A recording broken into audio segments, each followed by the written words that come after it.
नाज़रीन, मेरा नाम है तारिक बज़मी और आज की इस वीडियो में मैं आपको ये बताऊंगा कि रियाज बसरा के जिस पर 300 कत्ल के मुकदमात थे और इसके साथ साथ वो रियाज बसरा के जिसने नवाज शरीफ को भी धमकी दे डाली थी और उनके एक स्क्वाड पर हमला भी किया था, लेकिन नवाज शरीफ बाल बाल बच गए थे। ये आपने पिछली वीडियो में देखा और आपने खूब सराहा।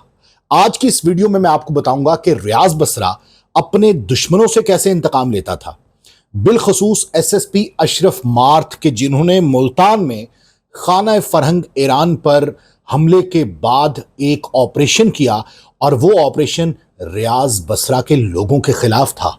तो रियाज बसरा उनकी जान के दुश्मन बन गए और एसएसपी अशरफ मार्थ को उन्होंने कैसे शहीद किया। और फिर इसके साथ साथ ये भी जानेंगे आज की इस वीडियो में कि रियाज बसरा और उनकी तंजीम कलदम तंजीम लश्कर झंगवी, वो तो शिया कम्युनिटी के खिलाफ थी, बहुत से रहनुमाओं को कत्ल कर चुकी थी। तो रियाज बसरा ने बिलाखिर अशरफ मार्थ जो कि एक सुन्नी पुलिस ऑफिसर हैं, उनको क्यों शहीद किया? इसका क्या जवाब है, इस पर बात करेंगे। हमारे साथ रहिए। सबसे पहले तो देखिए कि रियाज बसरा सेक्टेरियन वॉर का एक बहुत बड़ा नाम है और रियाज बसरा के पीछे पूरे पंजाब की पुलिस बिलखसूस थी और पूरे पाकिस्तान की पुलिस बिलुमूम। रियाज बसरा का बड़ा नाम था और मुताद्दिद बड़े रहनुमाओं के कत्ल में वो मुलव्विस थे। और 6 मई 1997 की एक सुबह थी, वक्त था 8:23। गुजरांवाला पुलिस के वायरलेस कंट्रोल पर एक इमरजेंसी मैसेज आता है और कहा जाता है कि जहांगीर हाउस के ऑपरेटर बात कर रहे हैं। जहांगीर साहब पर फायरिंग हो गई है। तमाम पुलिस अफसरान फौरी तौर पर जहांगीर हाउस पहुंचे। ऑपरेटर इस पैगाम को बार बार दोहरा रहा था। तारीख क्या थी? 6 मई 1997 और वक्त था सुबह 8:23। ऑपरेटर बार बार बात कर रहा था, एक पैगाम दे रहा था कि तमाम पुलिस अफसरान जहांगीर हाउस पहुंचे, जहांगीर साहब पर फायरिंग हो गई है। इस पैगाम ने जिले भर की पुलिस में खलबली मचा दी।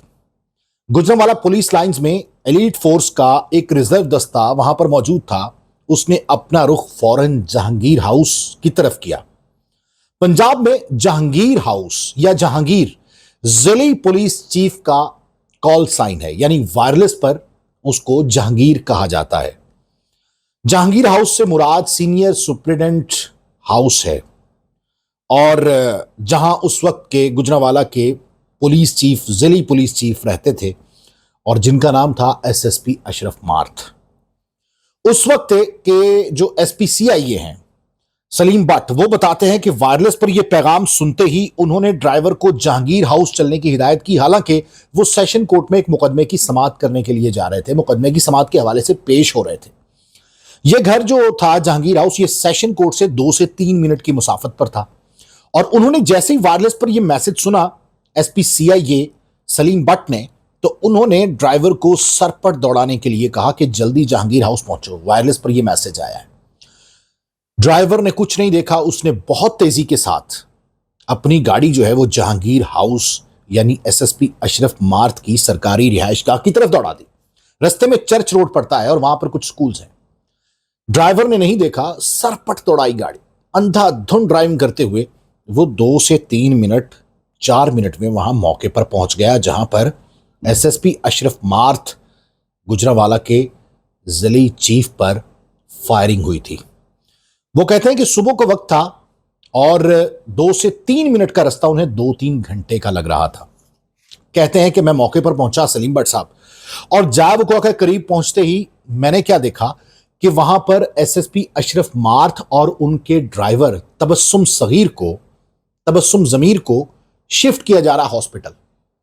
कुछ देर में वो हॉस्पिटल पहुंचते हैं और वहां पर पुलिस, बहुत बड़ी नफरी पुलिस की मौजूद होती है और कुछ देर में इत्तला आ जाती है कि डॉक्टर्स ने उन्हें डेड करार दे दिया है। किसे? एसएसपी अशरफ मार्थ को, यानी गुजरांवाला के जिली पुलिस चीफ को। उस वक्त डीपीओ नहीं होते थे। और इसके साथ साथ उनके ड्राइवर कांस्टेबल तबस्सुम जमीर को।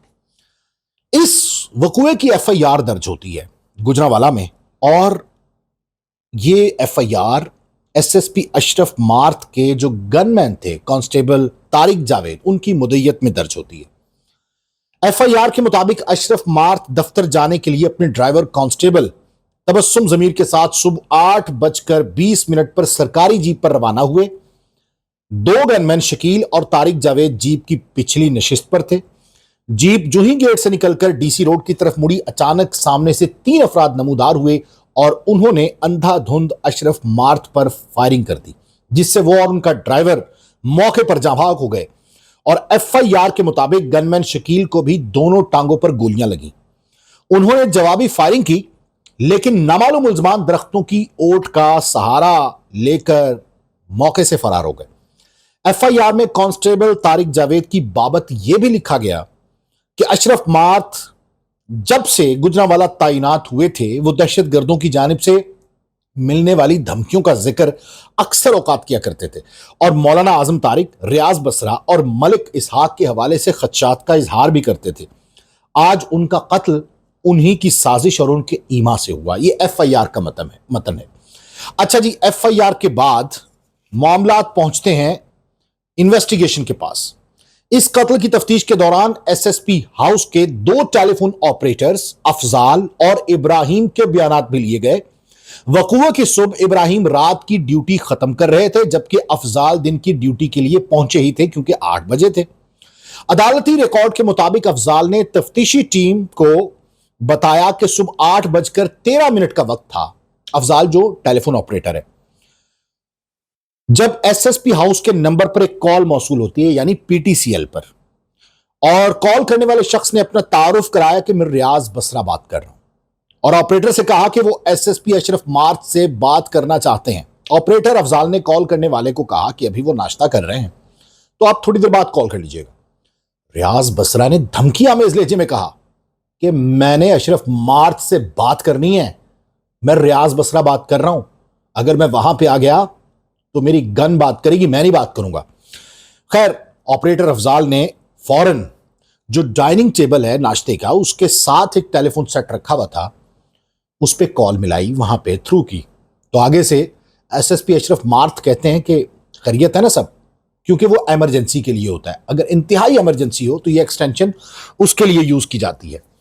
अशरफ मार्थ की गुफ्तगू सुनने के बाद ऑपरेटर अफजाल कहता है कि सर, कोई रियाज बसरा नामी शख्स है, आपसे बात करना चाहता है, और वो कहता है कि मैं जरूरी बात करनी है। उन्होंने कहा कि अफजाल ने कहा कि ठीक है, मैंने लाइन थ्रू की और उसके बाद अपना फोन रख दिया। जाहिर है सिक्रेसी और प्राइवेसी होती है। ऑपरेटर का काम इतना ही है कि वो फोन आता है, अफसर को मिला के खुद साइड पे हो जाता है। अच्छा, उसके बाद अशरफ मार्थ को फोन मिला और क्या बात हुई वो कहते मैं नहीं जानता। ऑपरेटर ने यह बात बता दी थी कि रियाज बसरा है, और फिर उसके बाद जो डीएसपी परवेज भट्ट है, जो तफ्तीशी टीम का हिस्सा थे, वो कहते हैं कि एसएसपी हाउस की रिकॉर्डिंग, जो कॉल रिकॉर्डिंग है, उससे पता चला कि रियाज बसरा ने इस कॉल के दौरान अशरफ मार्थ को धमकी दी थी, यानी एसएसपी को, कि वो उनके शहर गुजरांवाला में है और बहुत बड़ी कार्रवाई करने वाला है। अच्छा, उसके बाद परवेज भट्ट के मुताबिक अशरफ मार्थ ने नाश्ता अधूरा छोड़ दिया और रिजर्व दस्ते को फौरन अपने दफ्तर पहुंचने का हुक्म दिया। जो एलीट का रिजर्व दस्ता पुलिस लाइंस में मौजूद था गुजरांवाला। उसके चंद मिनट बाद ही अशरफ मार्थ दफ्तर जाने के लिए एसएसपी हाउस से निकले तो उन पर फायरिंग कर दी गई। केस रिकॉर्ड से यह जाहिर होता है कि यह फायरिंग इस कदर आनन फानन थी कि जो गाड़ी में मौजूद थे अशरफ मार्थ खुद और इसके साथ साथ उनके 2 गनमैन और एक ड्राइवर कांस्टेबल, उनको संभलने का मौका नहीं मिला। ऐसे जैसे सामने से 3 लोग आए और धड़ धड़ धड़ धड़ फायरिंग कर दी। फायरिंग की गई तो उसके बाद वो बुखला गए जो जीप में लोग थे, और इतना बुखला गए, इतने बदहवास हो गए कि जो कांस्टेबल था एक, उसने अंदर से ही हवाई फायरिंग कर दी जीप के अंदर से। इतने इस कदर बदहवास हो गए थे कि अंदर बैठकर हवाई फायरिंग कर दी। तफ्तीशकारों में सलीम भट्ट और परवेज भट्ट के मुताबिक कलदम सिपा साहबा के कलदम लश्कर जंगवी की सदर ऑर्गेनाइजेशन थी, यानी ये सिपा साहबा के बाद लश्कर जंगवी बनी थी और ये मदर ऑर्गेनाइजेशन थी सिपा साहबा लश्कर जंगवी की। लेकिन इस किस्म की जो बड़ी कार्रवाइयां होती थी, लश्कर जंगवी सिपा साहबा की मदद नहीं लेती थी। लेकिन इस हमले में लश्कर जंगवी ने सिपा साहबा के सगम कारकुनान की मदद जरूर ली और अशरफ मार्थ के कत्ल के मंसूबे में भी ऐसा ही हुआ। सलीम भट्ट के मुताबिक कत्ल की वारदात से हफ्ता पहले रियाज बसरा ने शहर के मुजाफात में एक मदरसे में क्याम किया और अपने मंसूबे को हतमी शक्ल दी। वहां पर बैठकर, यह सियालकोट रोड पर महकमा हाईवे की छोटी सी कॉलोनी है जिसको हाईवे कॉलोनी कहा जाता है, वहां के एक रिहायशी हैं, उन रिहायशी का नाम भी आपको आगे जाके बताएंगे। उनके दो बेटे मोहम्मद शब्बीर और मोहम्मद उजैर, उनको मिलवाया रियाज बसरा से। यह तालिब नामी शख्स था हाउसिंग कॉलोनी का, और उसके जो दो बेटे थे उसमें उजैर और शब्बीर, इन दोनों को रियाज बसरा से मिलवाया गया। और इसलिए मिलवाया क्योंकि तालिब का झुकाव जो है वो मजहबी था और मजहबी रुझान का शख्स था, जिन्होंने कत्ल की इस वारदात में रियाज बसरा की मदद की इन दोनों ने। और इन्हीं लड़कों का घर जो था वो रियाज बसरा ने कंट्रोल रूम बनाकर इस्तेमाल किया। अशरफ मार्थ के रोजमर्रा के जो मामलात थे कि कब आते हैं, कब जाते हैं, कहां रहते हैं एसएसपी के, ये खुद रियाज बसरा ने मॉनिटर किए। और तफ्तीशी अफसर के मुताबिक 13 साल उजैर, जिसकी सिर्फ उम्र 13 साल थी, उजैर जो छोटा भाई था, उसने सीमेंट की खाली बोरी में असला ले जाने का काम किया जाए वकुआ पे, यानी उस डीसी चौक के पास। और बड़े भाई शब्बीर जो है वो एसएसपी हाउस के करीब खड़े हो गए कोने में लटके, और रियाज बसरा और दो साथी दूर खड़े हो गए। यानी जो शब्बीर था उसे नजर आ रहा था कि एसएसपी हाउस का गेट कहां पे है, यानी जहांगीर हाउस का, जहां से एसएसपी अशरफ मार्थ ने निकलना है। और थोड़े फासले पे वो खड़े हुए और रियाज बसरा बिल्कुल उसके साइड पे, जब मोड़ मुड़ते ही आगे खड़े हो गए। अब रियाज बसरा को एसएसपी हाउस का गेट नजर नहीं आ रहा था और शब्बीर को एसएसपी हाउस का गेट नजर आ रहा था, और रियाज बसरा की नजर शब्बीर पे थी। और दोनों ने यह तय किया था कि जैसे ही गाड़ी निकले तो आपने इशारा दे देना है। अब जैसे ही अशरफ मार्थ की, एसएसपी अशरफ मार्थ की गाड़ी अंदर से निकली तो उसके बाद उसने दोनों हाथ खड़े कर दिए शब्बीर ने, और रियाज बसरा को इशारा दे दिया। रियाज बसरा अपने दोनों साथियों समेत वहां पर मौजूद था, तैयार था। वो सामने आया और उन तीनों ने फायरिंग शुरू कर दी, और उसके बाद एक ब्रस्ट मारा कलाशनकोफ का पूरी गाड़ी पर, और उसके बाद अपने हमलावर साथियों के समेत वो वहां से चला गया। अब तफ्तीशी टीम के जो सरबरा थे एसएसपी नासिर खान दुरानी, उन्होंने मजहबी रुझान रखने वालों की लिस्टें निकलवाई। बाद में जब इन्वेस्टिगेशन हुई तो एक नाम आ रहा था बार बार, तालिब हुसैन। तो वो शब्बीर और उजैर का जो वालिद था, जो उसी कॉलोनी का रिहायशी थे कि जहां पे उसने कंट्रोल रूम बनाया हुआ था रियाज बसरा ने, वो पुलिस रिकॉर्ड पर आ गए। तो नासिर दुरानी साहब ने कहा कि इनकी इन्वेस्टिगेशन करें, इनका मजहबी रुझान जो है वो बहुत ज्यादा है।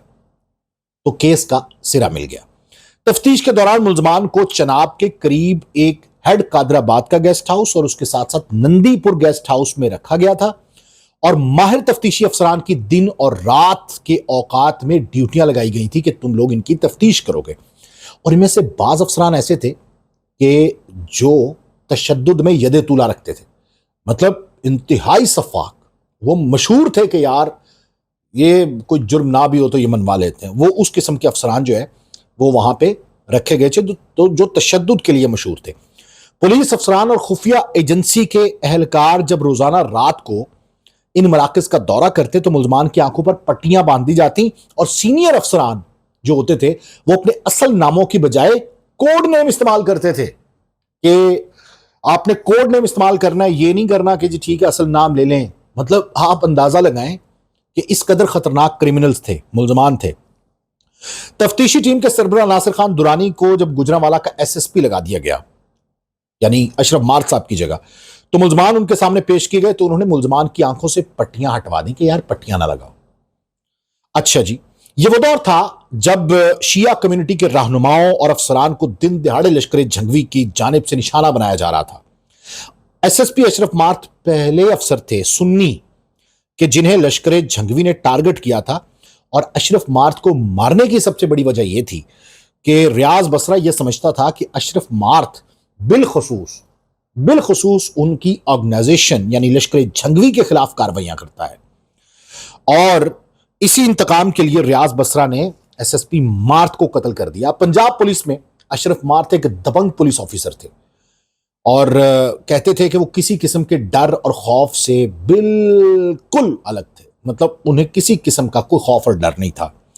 इस वाक़े के तकरीबन 1 साल बाद गुजरांवाला में जुडिशियल मजिस्ट्रेट थे जिनका नाम था सैयद फिदा हुसैन, और उनकी बेटी थी सरवत बतूल, और गनमैन थे सैयद अलमदार हुसैन। उनको भी कत्ल किया गया। लश्कर जंगवी ने जिम्मेदारी कबूल की और बाकायदा रियाज बसरा ने अखबारात के दफातर में कॉल्स कर करके इसकी जिम्मेदारी कबूल की थी। तो ये रियाज बसरा का वो कारनामा था, वो क्राइम था कि जिसमें एक पुलिस ऑफिसर को ठिकाने लगाया था। हालांकि पुलिस ऑफिसर अपनी ड्यूटी कर रहा था। और आपको पता है एक और डीएसपी थे कि जो इल्तिजा कर रहे थे कि यार मुझे सिक्योरिटी दी जाए क्योंकि मुझे रियाज बसरा ने कत्ल की धमकी दी है। अगली वीडियो में उसका भी जिक्र करेंगे। आपको ये वीडियो पसंद आई है तो चैनल को सब्सक्राइब लाजमी कीजिए, लाइक लाजमी कीजिए और कमेंट में अपनी राय से हमें जरूर आगाह कीजिए। तारिक बज़मी को इजाजत दीजिए। अल्लाह हाफिज।